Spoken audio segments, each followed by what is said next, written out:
Okay. Good evening, everybody. Welcome to the Planning and Development Advisory Committee for August the 11th. I'd like to call the meeting to order. We'll start with roll call. Paul Sedra. Present. Kim McCarthy. Present. My council, John Sapoulos, I'm present as well. We'll go to a moment of reflection right now.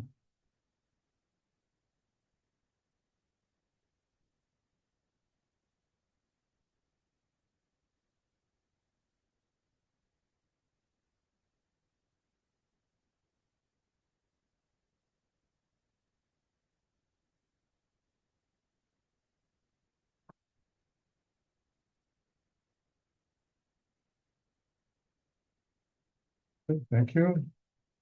So to my right is our Secretary Treasurer of the committee, Monica Farncombe. Online, we have our planner, Max Fedicek, and I guess Adi Keast is the planner for two of the land services. So I'd like to note that the meeting is video recorded and all in-person and electronic means are uploaded to Ms. Bella's YouTube page. By registering to participate in meeting by electronic means or consenting to have your likeness and comments recorded and posted on YouTube. Okay, Monica, could you please read the confirmation agenda item 4? Yep, that the committee approves the August 11th, 2026 PDAC agenda as circulated. Okay, mover, Kim, second. All in favor? Okay, disclosure of conflict of interest. Okay, number 6, Monica. Yep, that the Planning and Development Advisory Committee approves the minutes from the meeting held on July 14th, 2026, and 6.2 committee questions and staff responses. Okay, the mover, please. All second, Kim, all in favor? Good. All right, so we have no delegations, no general interest, no public meetings. We'll get into the land division reports. We'll start with 9.1.1, the 18-26, Wendell, Mary and Paul, 4458 Victoria Road South, Thompson Postage. Proposed lot line adjustment is 750 meters squared with 18-meter frontage, vacant land for with partial pond to be added to abutting rural residential parcel. Michael Wendell, together with a proposed easement, hydro easement over the severed parcel, benefit to retain. The retained parcel of 5.3 hectares with 13.9 meter frontage, existing proposed rural residential use with existing dwelling and accessory building. Okay, so I assume we have somebody, Monica, to do a show and tell. Yep, Haley, you can go ahead. Hopefully you can see the screen. Thank you. Yes, I can see the screen. You can hear me? Yep. Okay, great. Good evening, everyone. It was summarized pretty well, but anyways, a lot line adjustment where the small parcel is being added to the rural residential parcel, abutting it, and strictly to add or to allow the pond to be all within the residential parcel instead of being fragmented. So there's no buildings proposed, just the minor boundary adjustment. There were some comments from building staff about questions about existing buildings, and we'll clarify that as a condition as it notes. Overall, I think the comments were supportive, and if there's any questions, I'd be happy to answer. Okay, so Michael, were there any agency comments received that not included in the report? No. Were not? Okay, and were there any registrants to speak on this item? No, if there's anyone in the audience that wishes to speak on this matter, if you want to raise your hand now, use the raise your hand function in Zoom, please.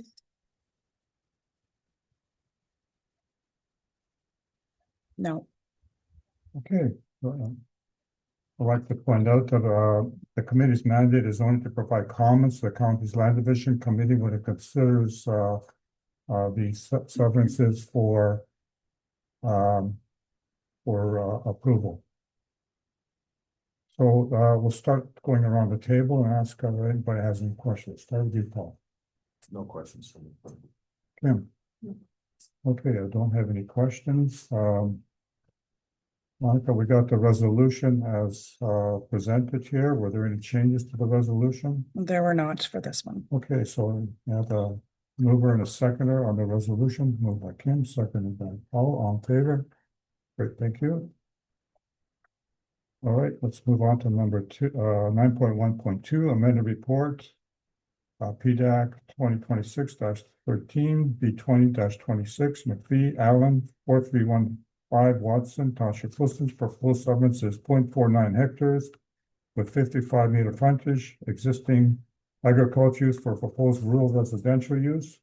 Retained parcel is 37.5 hectares with 156 meters frontage, existing proposed agricultural use with existing dwelling and barn. Okay, we'll have the applicant join the panelists to present their presentation. Yes, thank you. Haley Keast again, Van Harten Surveying. So as you said, a rural residential severance along Watson Road South. Severed parcel is about 0.5 hectares and the retained is over 37 hectares. The zoning is met in terms of lot area and frontage, but we will require the variance or zone change to address MDS. To the neighboring barn and the barn on the retained property. There was a concern prior to submission about a safe entrance, but Jeff of our office met with the road superintendent and it was confirmed that safe access is possible. And overall, I don't think there were any other concerns. So if there's any questions, please let me know. Okay, thank you. Okay, Monica, are there any agency comments that are different from the ones we received? No. Okay, and were there any delegations or registrants? If there's anyone online that wishes to speak to this application, if you can please use the raise your hand function. No. Okay, we'll go around the table again. Oh, questions, comments? No questions. Okay, Kim? And I don't have any as well. So, Monica, any changes to what was presented in the report in terms of recommendation? No. Okay, so may I have a mover and a seconder on the recommendations as written. So you, Paul, second by Kim, all in favor? Thank you. Great, thank you.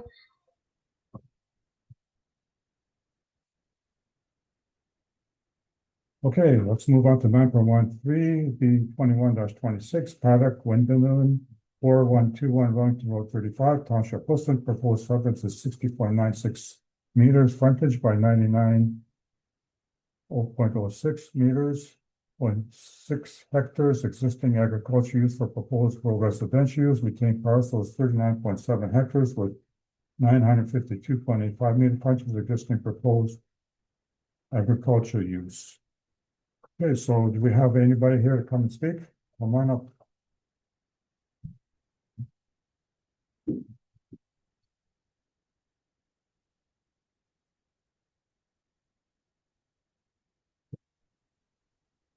Good evening. Good evening. Please state your name and address for the record, please. I live at 4165 Side Road 20 South in Pleasant. Great. And John the 26927 Session 2 for such. Okay, great. Go ahead. Make the presentation. Okay, to understand the reason behind the severance, I'm going to give you a little bit of background. The paddock had owned my husband's farm in Pleasant since the 1840s, so that's 180 plus years. Most recently, my father, Stuart Paddock, was a full-time farmer, farmed beef cattle and produced the feed for them. And Dad, just like the generation before him, very committed to being a good steward of the land.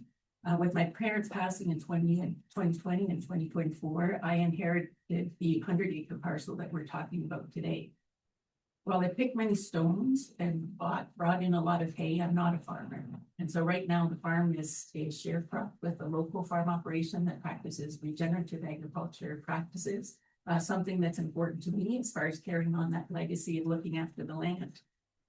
And so the goal has brought us to this land severance application.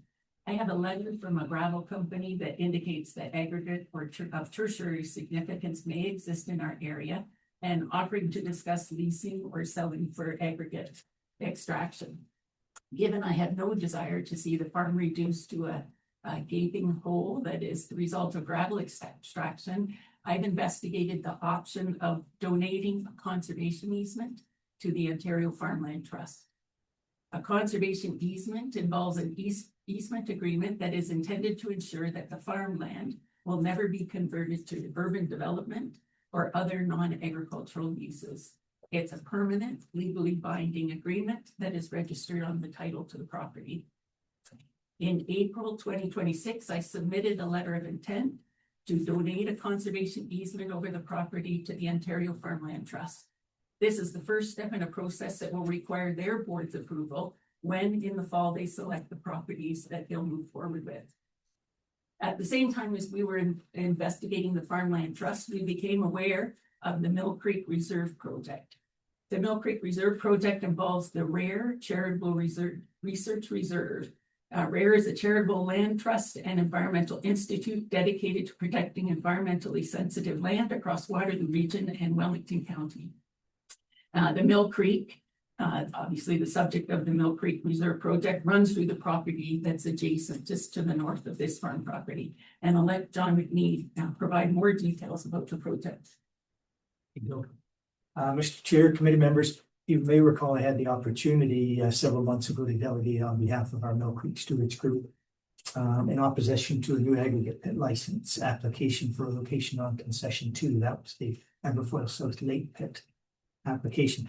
One of the concerns raised by our group in the years leading up to that delegation was the potential for further properties being bought by the aggregate industry, extending aggregate sprawl in the community and compromising the quality of Puslinch, especially farmland and the natural environment.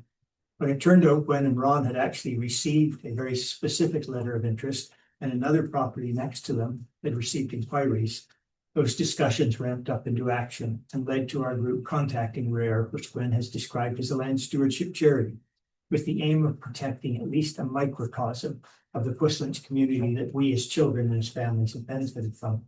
That microcosm is this Mill Creek Reserve proposal, which I brought in on paper because audio visual can sometimes fail. There's a copy one. I'll send you digital over to you for paper. You can send it separately, digital later.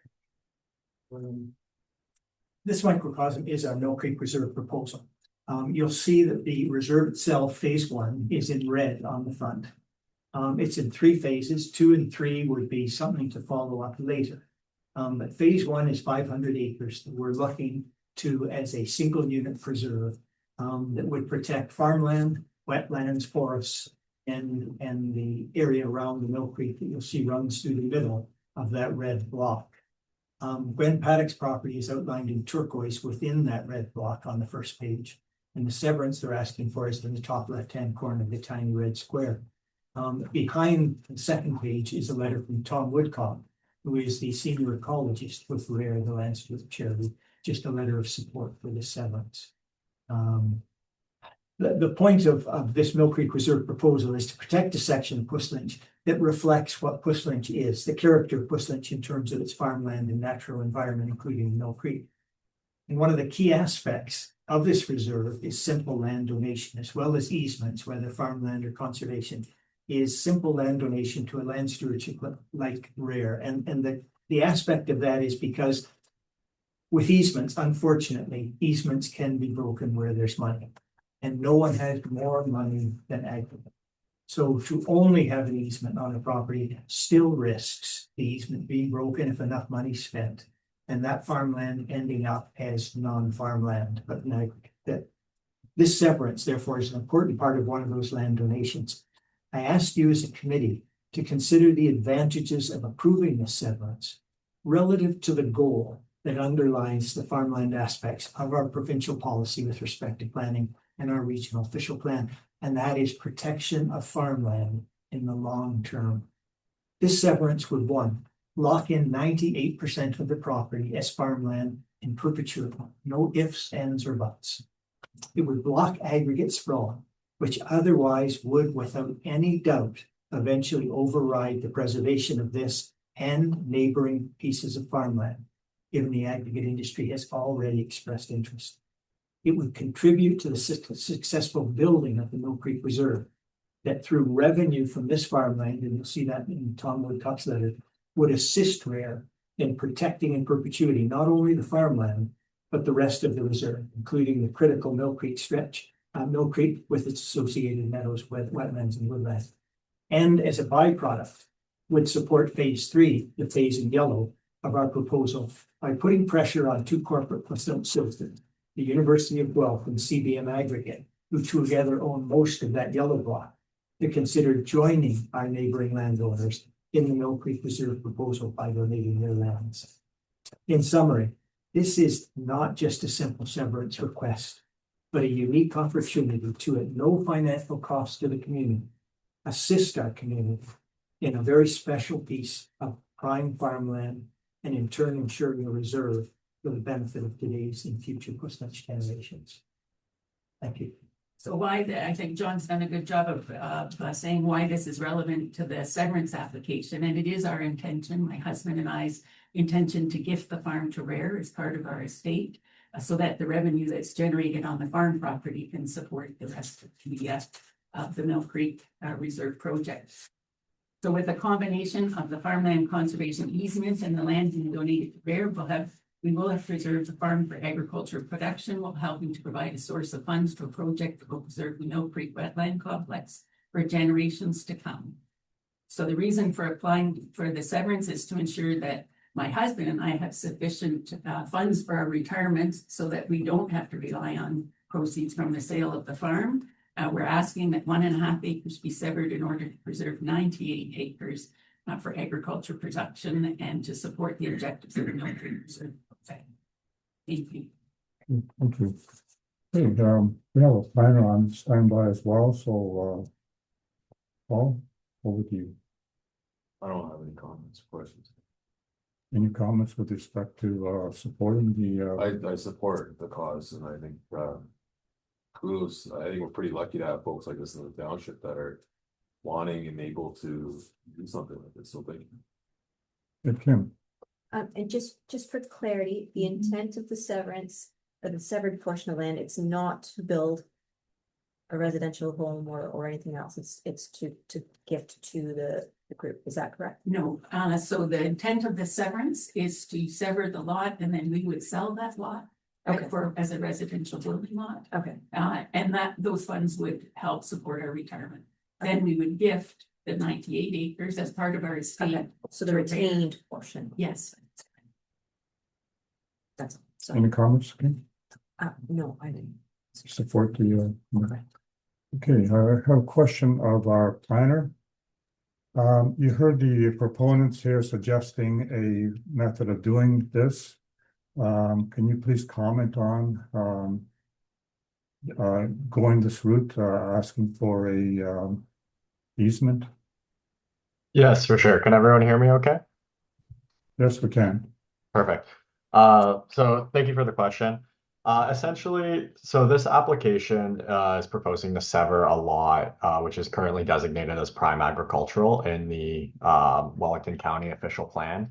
So per the PPS, the PPS states that lot creation in prime agricultural areas may only be permitted for agricultural uses, agricultural related uses, a residence surplus to a farming operation, and for infrastructure purposes.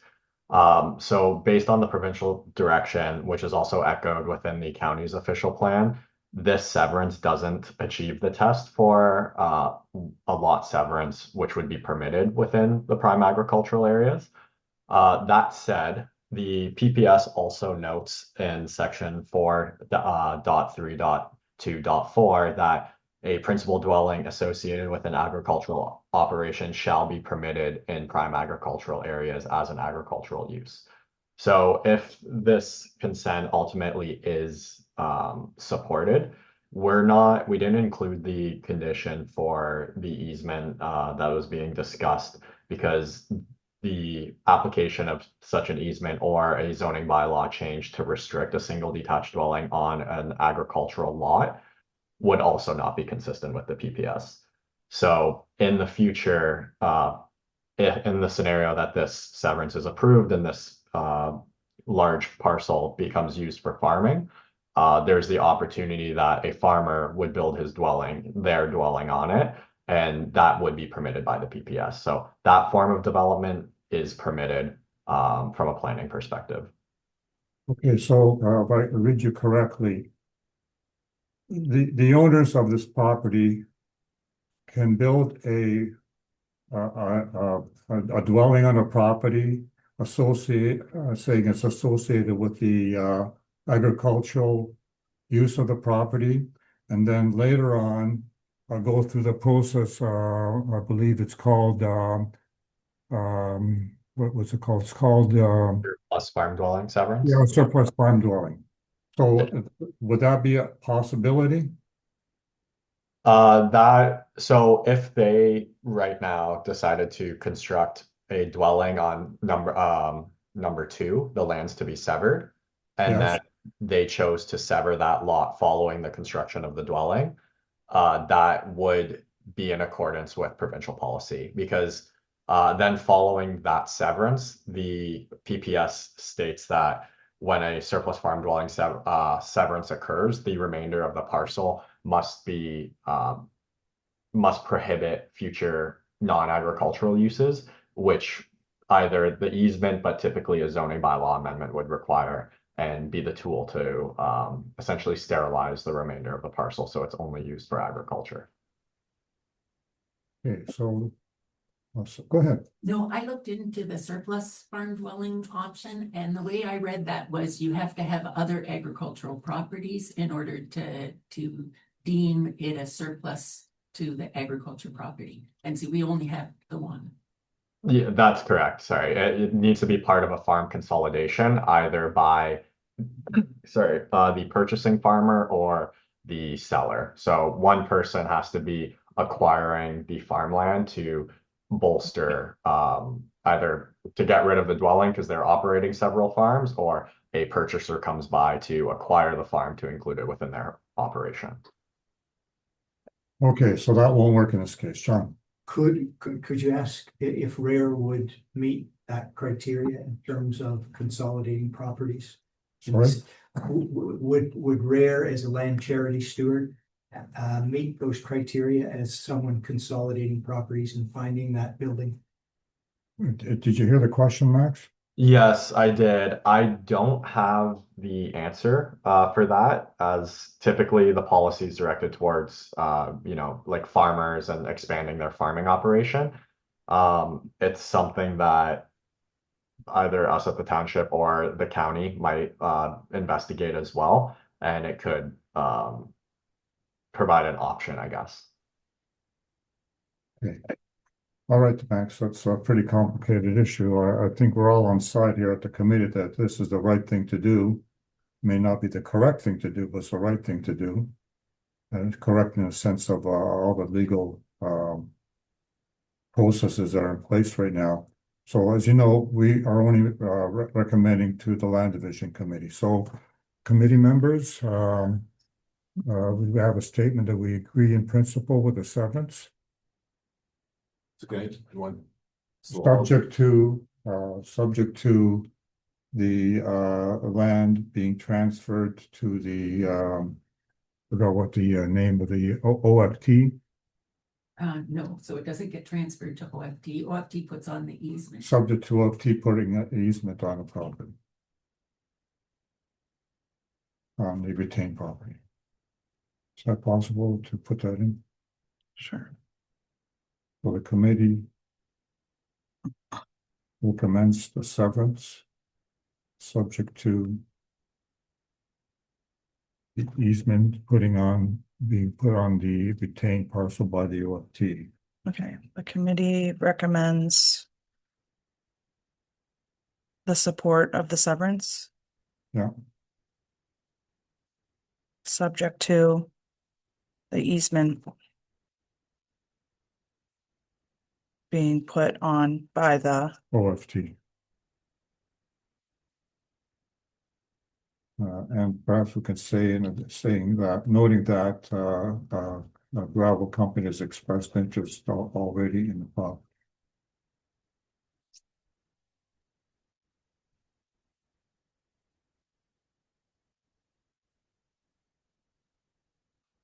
and then we would follow with the conditions as Max had laid out in his report if the land division were to Sure. approve. Yeah. got the NDS one, all that good stuff in there. Okay, I will move on, or have any other comments before I remove? No, no, okay, move it. All, second Kim, all in favor? Great, thank you. Just to thank you for hearing and thinking outside the box. Okay, great, so let's get on to the last item here.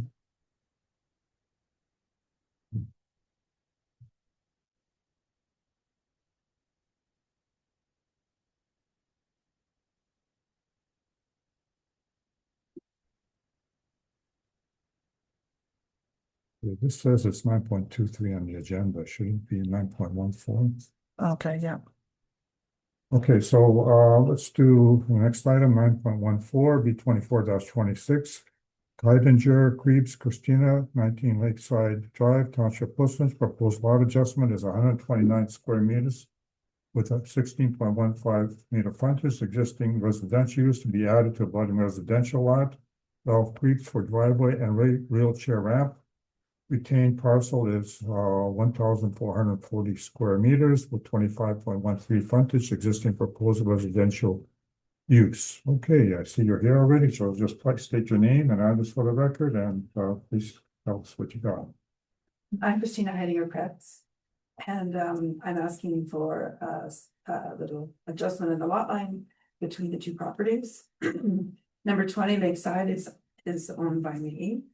It was my parents' house, and my dad passed a year and a half ago, and so then it went to me. But we've always shared a driveway, and the house next door at 19, which is a more narrow lot. That was my house for the last 37 years. And when we built the house, because we had such a narrow property, we were worried about the weeping bed. So my parents actually had the great idea, why don't you use our driveway and just drive that way? So that's why it goes into a side. I'm not sure if you have, oh yeah, I'm not, so it comes in and so my garage is that way. But now that my father's passed, my brother may move in, but he might end up wanting to sell the place. He's doing some renovations on the house. So I'm thinking, I want to have a driveway that I don't have to worry about the neighbors, or if something happens to myself or my husband, that my kids don't have to worry about the neighbors if they, if we just ask for an easement or something like that. So that's why I'm going for a lot line adjustment. And so that's the main part of the property that fronts Lakeside Drive. And then there's a 2-foot wide section down the side. Just before COVID, my husband contracted MS, and we weren't sure what he was going to do, but then we found out he would still be able to do a wheelchair. We just happened to be doing renos at the time, so we switched the renos, and they said, well, we can't really get the ramp here unless we turn it around. And I said, you know what, just go over a couple of feet. I'll talk with my dad. We'll eventually get the 2 feet over on my property. So the wheelchair ramp is on that property right now. So that's why the 2 feet line going down the side. We made sure that it was still within allowing the 3 meters from my dad's house to where the wheelchair ramp would go. So that's why it's an awkward type of lot line adjustment. So that was the original, that's the original reasoning for the lot line adjustment on this. I know that in the minutes, in the agenda there, it said I have to do some compliances with your lot regulations, because both of those lots are not regulated. So I think I have to apply for variances. When I was discussing how to do all this, they told me to apply for the variances during the whole process. So I believe I can do that now. No, I can't. No, you have to go through a separate process to apply for a minor variance. That's what I mean. So, but I still have to. Yeah, you can't do it at this meeting, is that? No, not okay, this fine. meeting. No, Yeah, not yeah, this okay. meeting, but I think this meeting is sort of the start of that process, right? Yeah. Yes and no, yes. Yeah. There are two separate processes, yeah. Right now, the severance is a land division item. So the minor variance will come to this committee for approval. So actually, that's one question I was going to say. So I can go on now and do a minor variance application, and then or will that automatically be directed that way? I guess a question for Max, does the severance have to be approved first before a minor variance can be applied for? You could probably start the process and submit, and then depending on if you want to get, ahead in the process, I guess. That way, and then if the consent process isn't approved and it drags on, we could probably delay the minor variance or line it up so it's concurrent. But you could definitely submit an application, and can receive it whenever you're ready. So as a reference, the next county land division meeting is on September 11th, I think I said, Thanks. 10th. Yeah. And our next committee meeting is going to happen on September 8th. So it would be before the land division committee. So Max, does that change things or? I think it would be best practice just to wait until the consent is approved. Okay. Assuming it gets approved, and then provide it, bring it forward at the following meeting, just so then the conditions will be imposed, and if the variance is approved, it will resolve that condition right away. It might get a little messy if we put it before, just because the appeal periods won't line up. Right. So the following meeting after that is October 13th. So you would be eyeing that as a date for your minor variance to come back to this committee So following the land division. Yes. That makes sense. No, can I do it now or not? Okay, so And then there was another comment that you wanted to know where my well and where the septic system was. Mhm. I'm sorry, I just brought two. Do you want me to show you that now or? Yeah, so you'll also need to you can give that to us now, but you'll also need to provide that as part of a clearance of your conditions. So when you go through that process, yes, so on the 10th, if you get approved for your severance, this condition would be added. And then as part of you going through the process to clear all your conditions, you would probably have to provide a digital copy of that to then be reviewed by Max, our planner, so that he could clear that condition. Okay. Okay? Yeah. So the little red dot beside my house there, that's where my well is on number 19 inside. And then the box of little hash marks, that's the septic system and the weeping bed for the other. okay. All right, so let's go around the table. Oh, questions, comments? No questions or comments. Tim? None. All right, so Monica, I noticed that we can put in the issue associated with the septic bed and the well in here. So through you, Mr. Chair, it's been updated on the minutes. And that is going to be under, I believe, Item 4, pardon me? item 4. Yes, to include the retained and severed lands and a septic and well location for that. Okay, so Paul and Kim, so number 4 will be adjusted to include a comment associated with showing the well and septic bed. Okay with that? Okay. All right, so we didn't have any comments from we didn't have any registered residents to speak at all on this item. If there's anyone online who wishes to speak to this application, if you can please use the raise your hand function now. No. Okay, great. So let's have a mover and a seconder. Moved by Kim, second by Paul. All in favor? Great, thank you very much. Thank you very much. You're welcome. See you in September. Okay, so we have no zoning bylaw amendments, no staff reports, no correspondence, any new business from our members? Okay, no. Okay, adjournment. That the Planning and Development Advisory Committee hereby adjourn at 7:35 p.m. Mover, Paul, second Kim, all in favor? Thank you. Okay, good night, everybody. Thank you. Take care.